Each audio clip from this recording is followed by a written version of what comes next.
Another interesting development in recent years has been the institution of summer schools or seminars where teachers and young workers in different fields of studies, whether it be science or humanities, can get together and live together only for a certain period, maybe 2 weeks, maybe 3 weeks, maybe 4 weeks, and attempt a survey of the advances made in their field of study.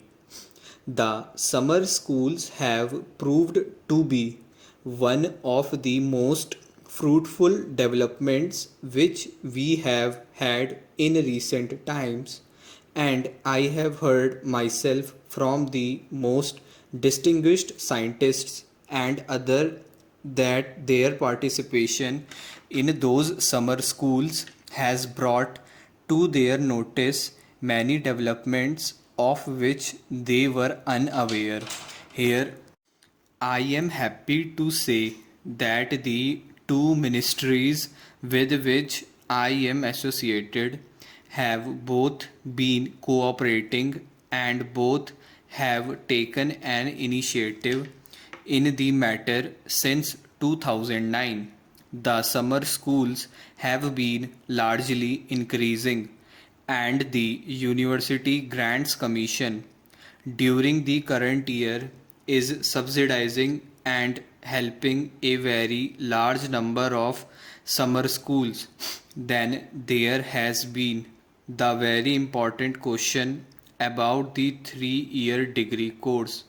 This is a matter on which discussions have been going on in this country for over 40 years, and the consensus of opinion, without almost a single exception, has been that the 3-year degree course is the only type of degree course which we should introduce at the undergraduate level.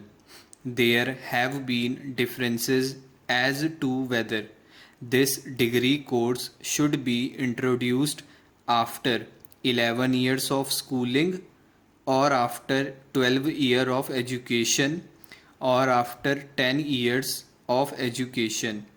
There may be some difference on that point, but that the degree course, as such, the structure of the course should be 3 years is almost universally admitted.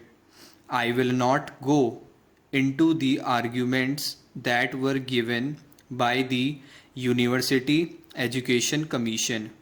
Not only the University Education Commission, over which Dr. Radha Krishna, our former president, presided, and of which you were, sir, a very distinguished member, but the University Grants Commission, starting with the Kothari Commission in 1947-48, said that all over the world there is the tendency that the university's first degree should not be less than 3 years.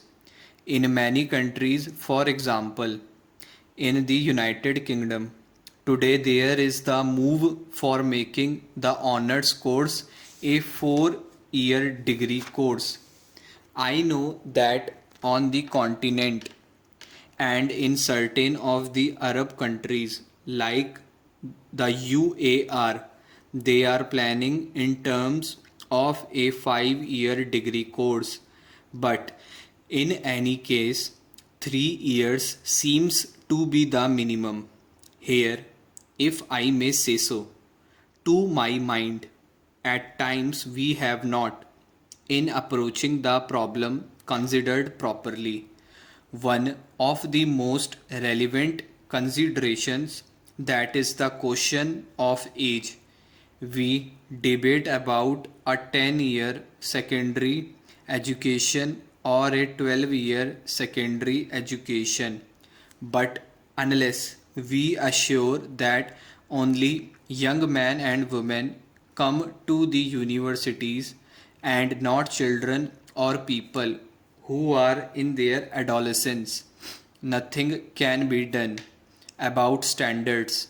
It is not an accident that throughout the world the age of entry in the universities is normally 18, and in many countries they are trying to raise it to 19. So far as the continent of Europe is concerned, in many cases it is 20 or over. In Germany, it is very often 21, but I do not know of any country in the world excepting India and the erstwhile part of undivided India, Pakistan, where the age of entry is 14, 15, or 16 years. It is true that the University Grants Commission have made a welcome move in that direction. In the field of technical education, about 2 or 3 years ago, we took a decision that 16 plus will be the minimum age of entry for institutions of university standing. In the universities also, the University Grants Commission have now decided that 16 plus should be the minimum age for entry into universities, and they have made this recommendation to all universities of India. Till that point is decided, all discussions about the 10-year, 11-year, or 12-year course in schools are, to my mind, unreal and artificial. I remember on one occasion when this question was being discussed, a representative of a state government said that no change in his state was necessary because it already had a 12-year secondary school course. And when I asked him as to what was the average age at which pupils took the final school certificate examination, I was told that it varied between 14 and 16.